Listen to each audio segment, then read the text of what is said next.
저는 지금 영주 부석사에 원흥국사 비가 있는 곳에 와 있습니다.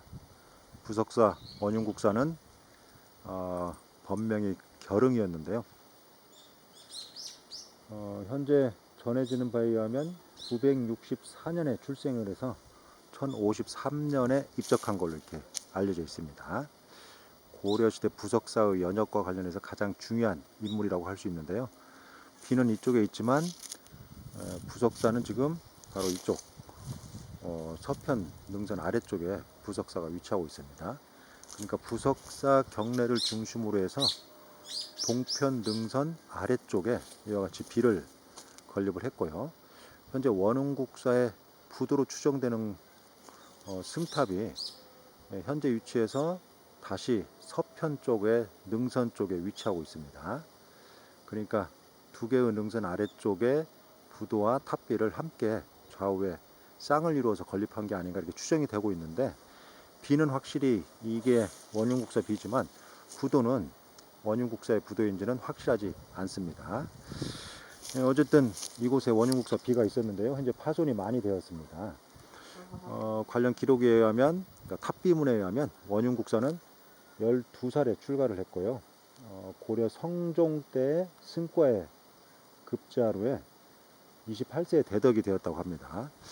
일반적으로 스님으로 출가를 한 이후에 구족계를 받고 전국을 유람하면서 수행을 거듭하다가 승과를 응시하는데, 그 승과를 응시하면 처음으로 주는 법계가 대덕이고, 그러면 이제 여러 사찰에 주지를 할 수 있는데, 일반적으로 젊은 나이에는 지방에 있는 작은 사찰에 주지를 하게 됩니다. 어쨌든 28살에 대덕이 되었고요. 그리고 1041년에 부석사로 돌아와서 화엄종의 법통을 이어받았고 문종 때 국사가 되었습니다.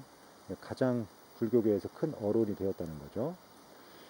그리고 이제 1053년에 결흥이 부석사에서 입적하니까 문종이 이제 결흥에게 원흉이라는 그런 시호를 내렸습니다. 시호라는 것은 스님이 입적한 이후에 그 스님의 살아생적의 행적을 기념해서 내려주는 하나의 기념적인 호라고 볼 수가 있습니다. 물론 아무나 내려주는 건 아니죠. 그리고 이제 비를 세우게 되는데요. 이 비가 바로 이곳에 건립되어 있습니다. 그런데 후대에 파손이 되었던 걸로 보입니다. 조선시대 그리고 일제강점기까지도 잘 알려진 그런 비였는데요. 이 비는 귀부하고 비신 그리고 상부에 이수가 아니고 지붕 형태의 개석을 올렸습니다. 독특합니다. 이 시대는 좀 보기 드문 그런 뭐라고 할까, 구조 기법이라고 할 수 있고요. 그리고 귀부도 독특하게 고개를, 다시 말해서 귀두를 이와 같이 오른쪽으로, 그러니까 속된 표현으로 우로발을 하고 있어서 고려 시대에는 상당히 보기 드문 그런 기법이라고 할 수 있습니다. 물론 이와 같이 고개를 튼 귀부가 몇 개 있긴 있습니다. 뭐 천안의 봉선 홍성삽이랄지 또 조선시대 와서 이런 기부가 많이 있죠. 어쨌든 아주 재밌는 그런 기부라고 할 수 있습니다. 아마 어느 시기에 심하게 파손이 여러 번 됐던 걸로 파악이 됩니다.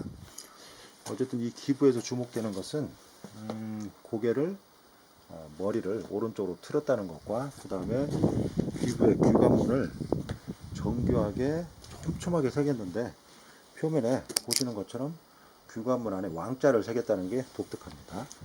오늘 왕자를 새긴 귀부가 없지는 않은데, 이와 같이 모든 귀부의 귀관문에 왕자를 새긴 것은 많지는 않습니다. 그런데 이렇게 많이 새겼고 아주 촘촘하게 새긴 사례는 아주 드물죠. 그래서 상당히 주목되는 그런 자료라고 할 수 있습니다. 이 기부가 왕실과 밀접한 관련이 있음을 보여주는 그런 증거라고 할 수 있습니다. 그렇지만 이제 귀부의 발이랄지 또 귀감 아래에 이렇게 몸체, 귀신의 표현은 좀 섬세하지 못합니다. 그리고 그 상부에 비자를 마련했는데, 비자도 상당히 약화된 그런 표현 기법을 보이고 있죠. 그리고 비신을 올렸습니다. 비신은 아주 대리석을 활용해서 촘촘하게 글자를 새겨 넣었습니다. 그런데 파손이 심하게 된 상태죠. 뒷면에는 새기지 않았고 앞면에만 비물을 새겼는데요.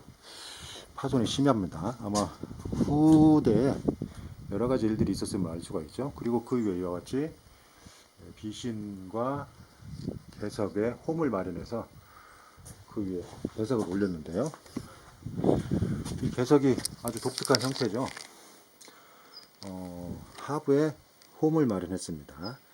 그런데 독특하게 좀 이채로운 게 이 비신의 외곽 선과 비신 홈의 이 선이 잘 어울리지 않고 있습니다. 다시 말하면 현재 비신의 규모에 비해서 비신 홈, 개석의 규모가 너무 작다는 거죠. 그래서 이 개석이 원래부터의 개석인지 한번 정확하게 조사를 해볼 필요성은 있는 것 같습니다. 현재 상태로 크게 차이가 나지 않아서 비신의 왼쪽 편을 어떻게 결구했냐에 따라서 이 개석이 맞을 수도 있고 안 맞을 수도 있을 것 같습니다.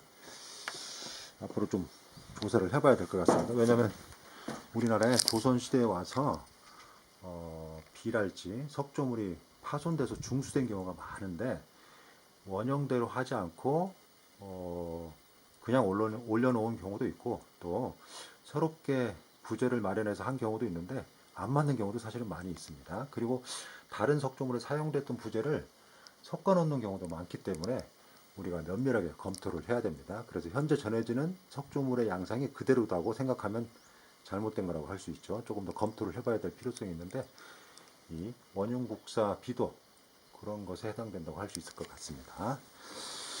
어쨌든 관련 기록에 의해서 이 기부는 원흉국사의 비고 그리고 귀부나 비신은 명확하게 원래 것인 것은 분명한 걸로 보입니다.